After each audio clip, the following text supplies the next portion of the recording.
ఓం నమో వెంకటేశాయ. శ్రీ శ్రీనివాస పరబ్రహ్మణే నమః. శ్రీమద్విఖనస మహాగురవే నమః. భగవదారాధన భగవంతుడే నిర్వహించడానికి అన్నట్లు విఖనసముని విష్ణు మానసపుత్రుడై అవతరించినాడు. చతుర్భుజాలతో శంఖచక్రాలతో వరదాభయ ముద్రలతో విఖనసులు సాక్షాత్తు విష్ణుమూర్తిని పోలినారు. వేదాలలోని అర్థాలను ఖననం చేసిన ఆ మహానుభావుని బ్రహ్మవాదులు విఖనసుడు అని వ్యవహరించినారు.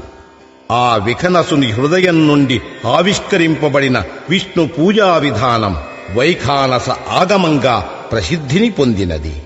మరీచి, భృగు, కశ్యప, అత్రి మహాశయులు విఖనస మహర్షికి అంతేవాసులై వైఖానస ఆగమాన్ని సూత్రబద్ధంగా ప్రామాణిక విలువలతో వ్యాప్తి చేసినారు.